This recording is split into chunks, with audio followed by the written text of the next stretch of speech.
नमस्कार दोस्तों, स्वागत है आप सभी का स्टॉक मार्केट एसटीवी पर। आज हम बात कर रहे हैं केईसी इंटरनेशनल लिमिटेड के बारे में।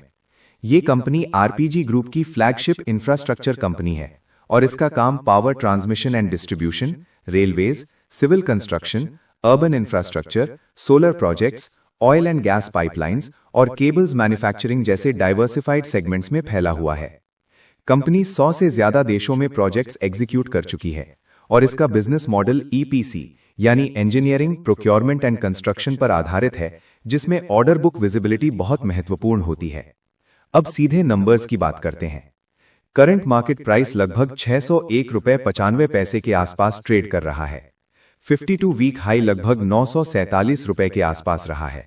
52 वीक लो लगभग 600 रुपये के आसपास बना था।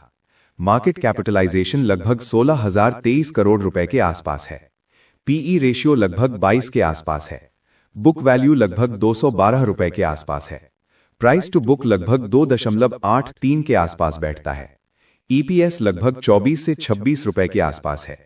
आरओई लगभग 11-12% के आसपास है। आरओसीई लगभग 18% के आसपास है। डेट टू इक्विटी लगभग 0.8 से 0.9 के बीच है। डिविडेंड यील्ड लगभग 0.8 से 1% के आसपास है। अब प्रॉफिट एंड लॉस की बात करते हैं। पिछले 3-4 साल में रेवेन्यू लगातार बढ़ता हुआ दिखाई देता है। सेल्स लगभग 13,000 करोड़ से बढ़कर 18,000 करोड़ से ऊपर के स्तर तक पहुंची है। नेट प्रॉफिट में भी सुधार देखा गया है। जहां पहले मार्जिन्स दबाव में थे, लेकिन अब प्रॉफिटेबिलिटी धीरे धीरे इंप्रूव हुई है। लेटेस्ट क्वार्टरली नंबर्स में रेवेन्यू ग्रोथ पॉजिटिव रही है और net profit year on year basis पर बेहतर हुआ है। ऑपरेटिंग मार्जिन लगभग 7 से 8% के आसपास है, जो ईपीसी इंडस्ट्री के हिसाब से एवरेज से थोड़ा बेहतर माना जा सकता है। इंटरेस्ट कॉस्ट मैनेजेबल है, लेकिन डेट होने की वजह से फाइनेंस कॉस्ट P&L में दिखाई देती है। अब बैलेंस शीट पर आते हैं। टोटल बोरोइंग्स कंट्रोल्ड रेंज में है और वर्किंग कैपिटल इंटेंसिव बिजनेस होने के कारण रिसीवेबल्स और इन्वेंट्रीज हाई दिखाई देते हैं। करंट एसेट्स और करंट लायबिलिटीज का रेशियो एक्सेप्टेबल है, लेकिन cash conversion cycle EPC business में नेचुरली लंबा होता है। नेट वर्थ साल दर साल इंप्रूव हुआ है, जो पॉजिटिव संकेत देता है। कंपनी एसेट हैवी मॉडल में काम करती है, इसलिए फिक्स्ड एसेट्स और कैपिटल एम्प्लॉयड मजबूत दिखाई देते हैं। शेयर होल्डिंग पैटर्न की बात करें तो प्रमोटर होल्डिंग लगभग 50% के आसपास है। एफआईआईज लगभग 12% के आसपास हैं। डीआईआईज लगभग 25-26% के आसपास हैं।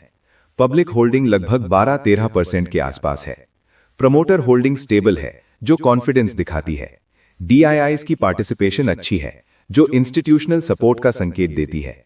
अब ओवरऑल फंडामेंटल कंडीशन को नंबर्स के आधार पर देखें तो वैल्यूएशन बहुत ज्यादा एक्सपेंसिव नहीं है। पीई मिड 20s में है। आरओई और आरओसीई मॉडरेट है। डेट मैनेजेबल है। रेवेन्यू ग्रोथ स्टेडी है। इंफ्रा और ईपीसी सेक्टर सिक्लिकल होता है, इसलिए मार्जिन्स फ्लक्चुएट कर सकते हैं, लेकिन डाइवर्सिफाइड ऑर्डर बुक होने की वजह से बिजनेस स्टेबिलिटी मिलती है। फंडामेंटली कंपनी एवरेज से ऊपर क्वालिटी की लगती है, लेकिन हाई ग्रोथ प्रीमियम वाली कंपनी नहीं है। अब टेक्निकल एनालिसिस पर आते हैं। सबसे पहले daily time frame. Daily chart पर स्टॉक 600 से 615 जोन में ट्रेड कर रहा है। 200 डे मूविंग एवरेज लगभग 650 से 670 रुपए के आसपास है और प्राइस उसके नीचे है, जो लॉन्ग टर्म डेली ट्रेंड को वीक दिखाता है। 50 डे मूविंग एवरेज लगभग 630 से 640 रुपए के आसपास है और प्राइस उसके भी नीचे है। आरएसआई डेली चार्ट पर लगभग 35-40 जोन में है, जो वीक मोमेंटम दिखाता है और ओवरसोल्ड के पास है। मैकडी नेगेटिव जोन में है, जो शॉर्ट टर्म बियरिश बायस को कंफर्म करता है। डेली टाइम फ्रेम पर अगर सपोर्ट लेवल्स की बात करें तो पहला स्ट्रॉन्ग सपोर्ट 600 रुपए के आसपास है। इसके नीचे मेजर सपोर्ट 580 से 570 जोन में है। अगर 570 डिसाइसिवली टूटता है तो डाउनसाइड 540 से 520 रुपए तक खुल सकता है। Daily resistance levels. पहला रेजिस्टेंस 630 से 640 जोन है। इसके ऊपर 650 से 670 मेजर रेजिस्टेंस है। 670 के ऊपर स्ट्रॉन्ग ब्रेकआउट मिलता है तो 700 से 720 रुपए की तरफ मूव संभव है। अब वीकली टाइम फ्रेम देखते हैं। वीकली चार्ट पर स्ट्रक्चर लोअर हाई लोअर लो पैटर्न दिखा चुका है। प्राइस 200 वीकली मूविंग एवरेज से ऊपर है, लेकिन शॉर्ट टर्म वीकली रेजिस्टेंस के नीचे ट्रेड कर रहा है। वीकली आरएसआई लगभग 40 से 45 के बीच में है, जो न्यूट्रल से थोड़ा वीक जोन में है। वॉल्यूम पैटर्न स्ट्रॉन्ग अक्यूमुलेशन नहीं दिखा रहा, लेकिन हैवी डिस्ट्रीब्यूशन भी नहीं है। वीकली टाइम फ्रेम पर सपोर्ट लेवल्स कुछ इस प्रकार है। 580 से 560 मेजर सपोर्ट जोन है। 560 के नीचे वीकली क्लोज मिलता है तो स्ट्रक्चर बियरिश हो सकता है और 500 से 520 रुपए जोन तक करेक्शन पॉसिबल है। वीकली रेजिस्टेंस 650 पहला रेजिस्टेंस है। 700 से 720 रुपए मेजर फिबोनाची रेजिस्टेंस जोन है। 750 के ऊपर weekly close strong trend reversal signal देगा। अब फिबोनाची रिट्रेसमेंट के आधार पर अगर 947 हाई और 600 लो का स्विंग लें तो 38.2% रिट्रेसमेंट लगभग 732 रुपए के आसपास आता है। 50% रिट्रेसमेंट लगभग 773 रुपए के आसपास आता है। 61.8% रिट्रेसमेंट लगभग 810 से 815 रुपए जोन में आता है।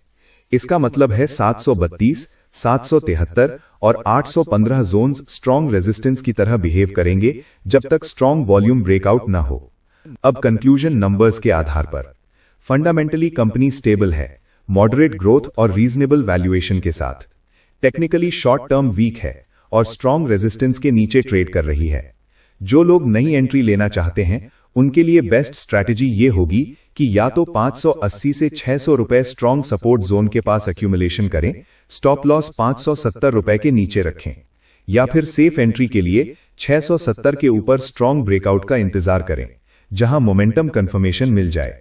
जो लोग ऑलरेडी इन्वेस्टेड हैं, अगर आपका बाइंग प्राइस 600 रुपए के आसपास है तो होल्ड किया जा सकता है, लेकिन 570 वीकली क्लोजिंग के नीचे स्ट्रिक्ट स्टॉप लॉस कंसिडर करना चाहिए। अगर बाइंग प्राइस 700 से 750 रुपए के आसपास है तो 650 से 670 जोन पर पार्शियल एग्जिट कंसिडर किया जा सकता है और ब्रेकआउट का इंतजार किया जा सकता है। दोस्तों, इस वीडियो में दी गई सभी जानकारी केवल एजुकेशनल और रिसर्च पर्पस के लिए है। ये किसी भी प्रकार की निवेश सलाह, खरीदने या बेचने की सिफारिश नहीं है। शेयर बाजार में निवेश जोखिमों के अधीन होता है, इसीलिए किसी भी इन्वेस्टमेंट डिसीजन लेने से पहले अपनी खुद की रिसर्च करें और अपने वित्तीय सलाहकार से परामर्श अवश्य करें।